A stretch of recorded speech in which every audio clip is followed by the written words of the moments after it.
Bon, la distinction... C'est difficile après ce qu'il a dit. Oui. Vous qui répondre. Oui, non, Bon. j'ai envie de répondre. Bon, non, parce que non, sur ce point-là, moi je dirais, en citant Durkheim, que vous avez invoqué plusieurs fois, il disait tout le temps, l'inconscient c'est l'histoire. Et en fait, ce que j'essaie de faire, je parle constamment de socio-analyse ou au fond de psychanalyse sociale, j'essaie de faire surgir par l'analyse ces choses que nous avons intériorisées, qui sont entrées dans nos cerveaux, dans nos corps, etc., et qui sont de l'histoire. Alors cette histoire, elle est de deux ordres. Enfin, il y a d'une part l'histoire individuelle, enfin, nous apprenons des foules de choses sans le savoir, en fréquentant des gens, en habitant des espaces plus ou moins meublés, par exemple, meublés de façon différente, etc. Et il y a aussi dans cet espace que nous habitons, tout un dépôt historique. Et ce dépôt historique, moi je le cherche dans l'instant. Et au fond, je pense que sur ce plan-là, nos travaux sont tout à fait complémentaires. Par exemple, prenons les attitudes à l'égard du temps. C'est une chose qui a beaucoup préoccupé les historiens, qui a beaucoup préoccupé les sociologues. Comment pensons-nous l'avenir? Est-ce qu'il y a différence selon les sociétés dans la façon de se situer par rapport à l'avenir, etc. Je pense que le travail que vous faites en étudiant la genèse sociale, la naissance, le développement des institutions de crédit, de toutes les techniques qui permettent de maîtriser l'avenir, de se comporter dans le présent en fonction de l'avenir très éloigné, etc., ce développement permet de comprendre ce que le sociologue saisit à un certain moment, à savoir que les gens, selon leur rapport au crédit, selon leur classe sociale, par exemple, selon qu'ils sont en haut de la société ou en bas, auront des attitudes à l'égard du temps différentes. Autrement dit, je pense que l'historien est une espèce de psychanalyste. Enfin, d'ailleurs, ça, c'est une chose, je pense, qui est souvent mal connue. Enfin, je pense que l'historien nous apprend beaucoup plus sur notre inconscient, sur ce que nous avons de plus caché, etc., que le psychanalyste. Enfin, et je pense que le sociologue fait la même chose. C'est-à-dire qu'il par d'autres techniques, en s'en prenant au présent, en interrogeant les gens, en les interrogeant de manière tout à fait indirecte, enfin en les faisant parler d'autres choses que ce qu'ils croient dire, etc., le sociologue découvre une espèce d'inconscient qui est de l'histoire. Vous voulez répondre? Non, je répondrai tout à l'heure. Après, bon, alors ce livre, explication d'abord du titre, la distinction, et du sous-titre, critique sociale. Oui, alors le titre est un petit peu un jeu de mots. C'est d'une part, oui, c'est la distinction, c'est le fait de distinguer, le fait de faire des différences. Enfin, et le goût, c'est, si on voudrait une définition tout à fait élémentaire, c'est le fait de différencier et d'apprécier. Enfin, c'est le fait d'établir des différences entre le bien et le mal, entre le chaud et le froid, le salé et le sucré, etc. Et la distinction, c'est aussi, comme tout le monde le sait, ce qu'on appelle la distinction naturelle, c'est une manière d'être excellente. Bon, alors le lien entre les deux sens du mot, c'est un peu tout le livre. Enfin, c'est-à-dire... Par une critique sociale du jugement, c'est le sous-titre. Oui, alors par critique sociale du jugement, j'entends, c'est le titre, il y a un titre célèbre de Kant, enfin, que je pastiche de façon un peu ironique. Enfin bon, Kant a écrit une critique du jugement qui prétendait être une critique pure du goût. Enfin, bon, il essayait de répondre à la question qu'est-ce que goûter, qu'est-ce que préférer, etc. Et j'essayais de faire, disons, la même chose avec de tout autre moyen. J'essayais de montrer que dans les classements sociaux que nous opérons, quand nous mettons une cravate, nous ne mettons pas une cravate, quand nous mettons une cravate à poids, une cravate unie, quand nous achetons une Mercedes ou une 2 chevaux, quand nous faisons du yoga ou du rugby, etc. Tous les choix que nous faisons qui ordinairement sont imputés au goût et aux couleurs, enfin ce sont ces choses qu'on impute au fond à la nature. En fait, je pense que tous ces choix ont leur principe dans la société et dépendent d'une part de notre formation, notre éducation, de l'ancienneté de notre éducation, notre capital scolaire, de notre milieu, notre capital scolaire, etc. Alors autrement dit, dis-moi ce que tu bois, ce que tu manges, ce que tu accroches comme tableau chez toi, et je te dirai qui tu es. Oui, en gros, c'est-à-dire avec toutes les préférences d'une même personne sont liées entre elles. Enfin, ça c'était l'hypothèse initiale. Justement, la tradition de l'esthétique pure, enfin, représentée par Kant, enfin, c'est un thème tout à fait banal, cette tradition distinguait les goûts purs, les goûts distingués, justement, c'est-à-dire la musique, la peinture, etc., le vrai goût, le bon goût, et les goûts triviaux, c'est-à-dire les goûts de la bouche et du palais, comme dit Kant, enfin bon, qui étaient rejetés dans l'inférieur. Alors l'hypothèse que j'ai faite d'emblée en construisant mon questionnaire était qu'il y avait un lien entre tous ces goûts, c'est-à-dire que le fait de préférer telle ou telle cuisine n'était pas sans rapport avec le fait de préférer telle ou telle musique. Et l'enquête a confirmé fortement. Vous considérez 3 sortes de goûts: le goût légitime qui est au-dessus, le goût moyen et puis le goût populaire. Alors en fait, je dis, oui, c'est un... Mais je vois des exemples. Oui, alors c'est une première distinction. Là c'est une chose, on me reproche, Max Gallo ici présent, enfin m'a fait ce reproche, je dis, vous distinguez trois espèces de goût, c'est beaucoup plus compliqué que ça.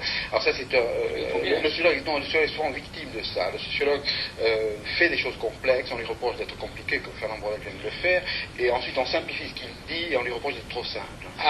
Alors, bon, non, ça c'est important, je pense que mon analyse du goût va jusqu'à la dernière différence. Moi, je pense qu'on peut rendre sociologiquement compte, par combinaison de facteurs, enfin, des différences les plus singulières, les plus individuelles. Ce qui contribue à faire que le goût est vécu comme naturel. Bon, il n'y a rien pourquoi nous sommes prêts à mourir autant que nos goûts. Enfin, La Rochefoucauld disait ça à peu près, il disait sur nos opinions, au fond, nous acceptons d'être contrariés ou contredits, mais sur nos goûts, c'est beaucoup plus délicat, beaucoup plus central, parce que nous nous identifions plus profondément à nos goûts, au fond, qu'à nos opinions. Et nos goûts nous trahissent beaucoup plus profondément que nos opinions. Alors justement, voyons quelle trahison. Bon, par exemple, je me suis amusé un peu à décrire les goûts de ce que j'appelle la petite bourgeoisie nouvelle. C'est-à-dire, je suis tombé un peu par hasard sur... Oui, c'est ça. C'est le goût qui est représenté par un certain nombre de journaux nouveaux qui sont développés après 1968. Enfin, tout le côté, disons, culture libérée, libre, un peu avant-garde, etc. Bon.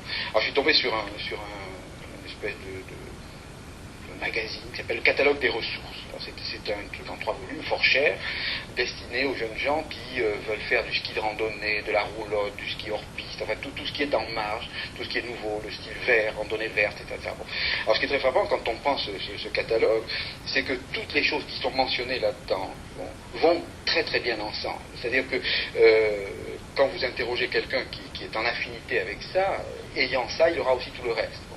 Et ça, c'est vrai pratiquement dans tous les cas. Bon, même si on prend le goût bourgeois, alors là, il faudrait distinguer des espèces de goûts. Enfin, le goût bourgeois ancien, les gens de vieille roche, comme disait Marx, les bourgeois de vieille roche, qui sont du côté du sobre, enfin, vous en parlez souvent, du raffiné, de la double négation, de la litote, du refus de l'épate, de l'étalage, etc. Bon. Alors là, on retrouvera tout un ensemble aussi de choses parfaitement cohérentes entre elles et tout à fait exclusives des préférences tout à fait voisines. Oui, mais alors, si vous voulez, ce qui est d'abord, c'est que les goûts, finalement, sont des dégoûts. Alors ça, j'ai mis beaucoup de temps à le trouver. C'est le dégoût du goût des autres. Enfin, ça, je crois que c'est très important. Et finalement, pour faire parler les gens sur leur goût, il faut leur faire parler de ce qui les dégoûte. Bon. Alors évidemment, très souvent, mon livre provoque du dégoût, parce qu'il... cet ouvrier des Batignolles, pourquoi finalement refuse-t-il de manger du poisson et préfère-t-il de la viande? C'est peut-être parce qu'il arrive du Limousin et qu'il a une habitude alimentaire qui est enracinée dans une tradition paysanne. Les produits agricoles ne circulaient pas, on mangeait rarement du poisson. Donc voilà, sur ce point-là, je pourrais invoquer Elias, le cheval d'orgueil, qui dit que des paysans situés à 2 kilomètres de la mer ont exactement le même type de rapport au poisson, c'est-à-dire que le poisson est une nourriture légère, etc. Alors évidemment qu'on peut invoquer l'histoire, on peut évoquer l'histoire qui est tout à fait à ma portée, c'est le carême, c'est le jeûne, c'est l'abstinence, c'est la répression alimentaire, etc.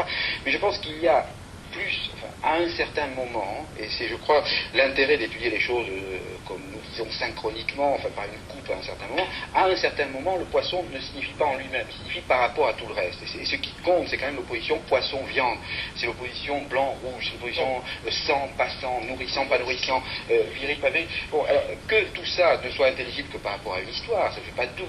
Et Jacques Laurent a consacré à votre livre un papier dans Le Monde, et vous fait remarquer, à propos de l'habillement, vous parlez très longuement de la manière dont les gens s'habillent, et cet habillement révèle évidemment la classe sociale, et il dit que pas du tout, c'est pas les classes sociales du dessous qui imitent, qui prennent l'habillement des classes du dessus. Il dit c'est le contraire. Il dit depuis 2 siècles, la bourgeoisie pille les vêtements des ouvriers du prolétariat. Oui, disons, je ne peux pas empêcher de dire que c'est un peu naïf. Bon, c'est évident, les dandys vers 1900 allaient faire de la boxe française dans les mauvais lieux, etc. Bon, c'est une inversion tout à fait classique. C'est-à-dire dans ces jeux de distinction, c'est un autre sens du titre, dans ces jeux où chacun se définit par rapport à celui qui est juste au-dessous. Bon, il y a des renversements constant. Bon, il n'y a pas de possibilités sans fin. Une fois qu'on a dit oui, on a dit non, il faut redire oui. C'est-à-dire, on redit oui autrement. Bon. Et par exemple, le fait de revenir au blue jeans ou de revenir à des choses apparemment populaires change complètement de sens quand le oui est une non-lié, quand c'est une double négation. Quand la pauvreté élective, la 2 chevaux de l'intellectuel n'a rien à voir avec la 2 chevaux de l'ouvrier agricole. Oui, mais alors comment s'y reconnaître? Comment le sociologue... parce que finalement, tous les gens n'ont pas des goûts qui correspondent bien à leur classe sociale. Ah si, alors, bon, c'est pas mécanique. Alors là ça c'est aussi un autre malentendu. Je pose ma question autrement, je l'ai mal posée. Oui. Est-ce qu'on peut avoir des goûts culturels qui ne correspondent pas à votre classe sociale? Oui, on peut. Si vous voulez, bon, les lois, les relations sont des relations statistiques. C'est-à-dire qu'il y a... bon, la classe sociale n'est pas simple à définir. Il y a des dimensions, peut-être plus ou moins riches en capital culturel, plus ou moins riches en capital économique, etc. Bon, je ne peux pas entrer dans une analyse compliquée, mais en gros, c'est-à-dire statistiquement, il y a une relation très forte. Bon, il est tout à fait improbable. Par exemple, la télévision suisse a fait, à partir d'une version antérieure de mon travail, un film qui était une illustration de mon livre. Bon, ils ont pris tout à fait au hasard, enfin c'est-à-dire par relation, au mauvais hasard. Nous, notre hasard, un hasard calculé, etc. C'est-à-dire au hasard, non hasardeux. Bon, ils ont pris 5 familles, un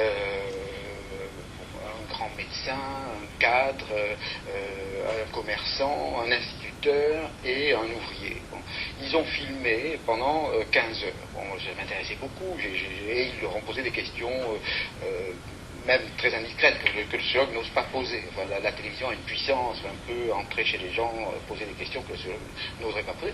Bon, les gens ont répondu à tout. Eh bien, sur 15 heures d'enregistrement, j'ai eu une surprise. L'ouvrier a dit aimer la cuisine chinoise.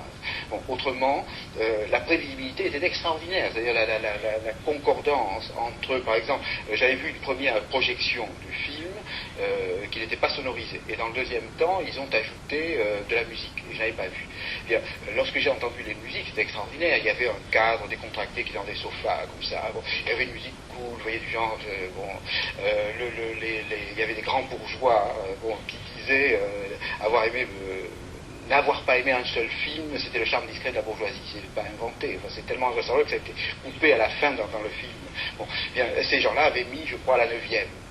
Bon, c'était d'une nécessité corroborer tout ce que presque dramatique. Non, moi je m'en réjouis pas. Oui. Je m'en réjouis pas, je n'y prends aucun plaisir. Mais je dis que les gens sont infiniment moins libres qu'ils ne croient.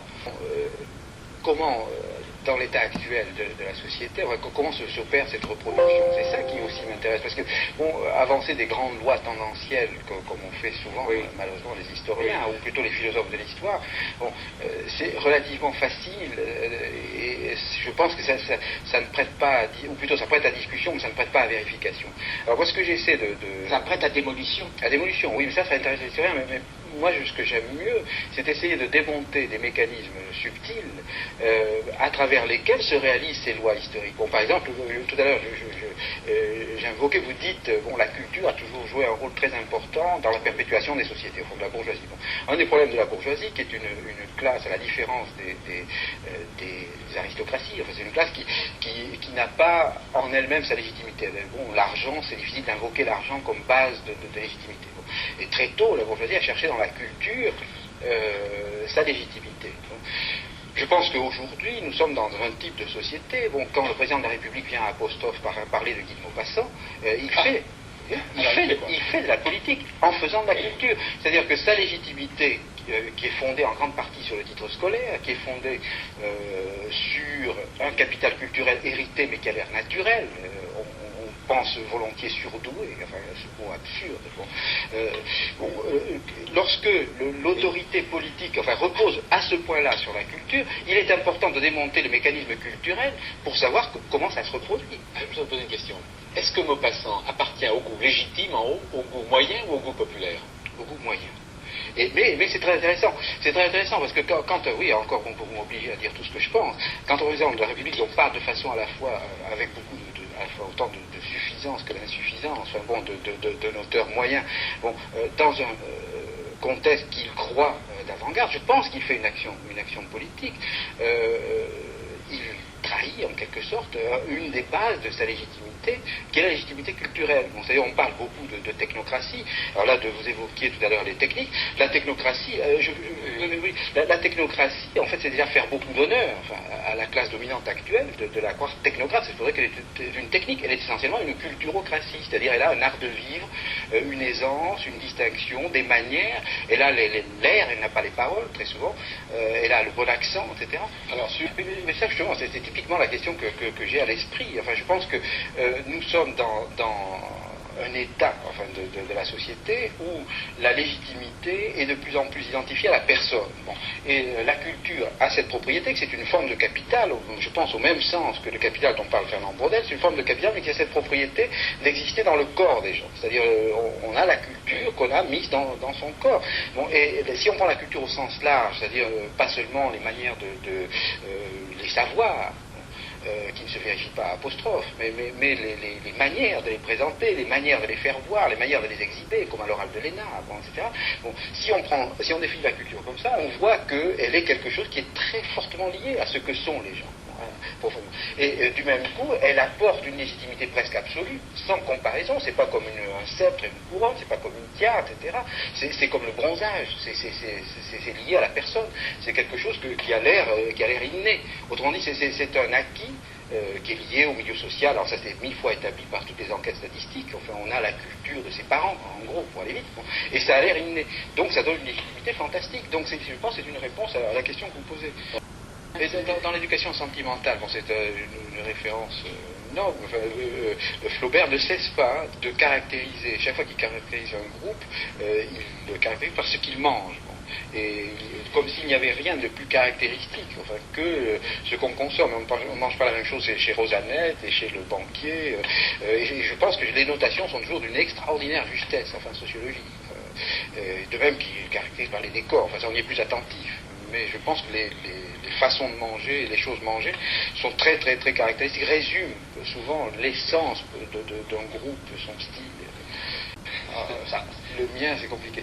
J'espère qu'il a les pairs concurrents dont je parlais pour Fernand Braudel, et puis peut-être quelques autres. Parce que je pense que, contrairement à ce qu'a dit Fernand Braudel ce soir, il parle d'autre chose que de l'actualité actuelle. Il interroge très profondément, je pense. Non, c'est pas que je ne fais pas l'article, je ne fais pas l'effort. Non, je dis simplement que il y a une manière d'interroger l'actualité qui a une dimension politique importante, qui concerne les gens dans ce qui les intéresse, dans ce qui les domine, dans ce qui les opprime. Et ça, je pense qu'il le s'adresser aux légitimes et aux moyens. Oui. Une dimension diachronique alors. Oui, aussi.